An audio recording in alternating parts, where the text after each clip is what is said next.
I'm Sai Chaitanya. Welcome back to my channel Sai Tech Guru. In this video, I'll be showing you how you can actually add this kind of real-time FPS meter in the Redmi Note 9 Pro 5G device. As you can clearly see, friends, I'm using the Redmi Note 9 Pro 5G model, and recently I did have this kind of Redmi Note 9 Pro 5G, which has a Snapdragon 750G processor, and there is a hidden FPS meter which is available in the developer option. So right now I'll be trying to explain you how you can actually add this kind of real-time FPS meter, so which is very useful so when you're playing the games. So before this real-time FPS meter, there used to be an option in the game turbo mode on the top corner, as you can see here on the top.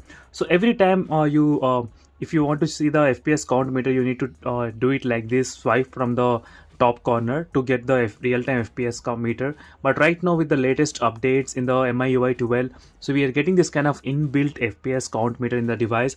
And in case if you're watching first time this channel, make sure to subscribe to my channel Sai Tech Guru, and also to check the links in description as well, friends, for the playlist of the smartphone on the Redmi Note 9 Pro. So I already uploaded so many videos on the Redmi Note 9 Pro 5G, as you can see here. So try to check the links in description for more in detail reviews. So let's get started. How you can enable this kind of option in the Redmi Note 9 Pro 5G variant. So let me quickly go to the settings. So let me first show you the model exactly what I'm using here. So Redmi Note 9 Pro 5G.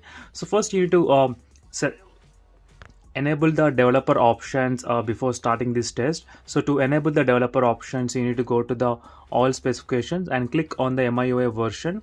So click I think 7 to 9 times you need to click on MIUI version. So then the developer option will be enabled. So then go back and go to the additional settings. So once you're in the additional settings, scroll down to the bottom, you can find the last option, which is called the developer options. So once you're in the developer option, you need to just scroll down. So keep on scrolling, friends. Option will be available at the last. So once you are in this kind of area where the monitoring is there, as you can see here. So in this monitoring area, you need to tap on this power monitor. So once you tap on the power monitor, so let me try to disable it and enable again. So once you tap that power monitor, you will get this kind of options.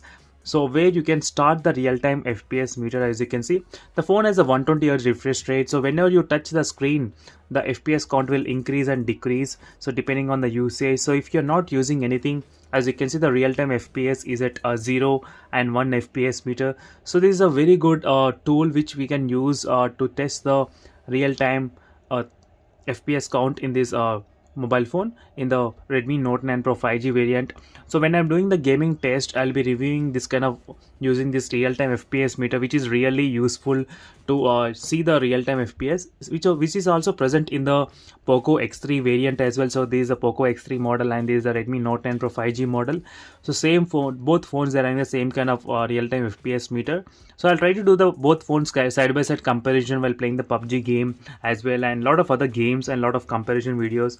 So make sure to subscribe to my channel and also follow me regularly in case if you want to know which phone is better as well. And for this kind of good looking live wallpapers and punch hole wallpapers as well, make sure to check the links in description for more videos. So thank you for watching, friends, and see you in the next video. Until then, bye.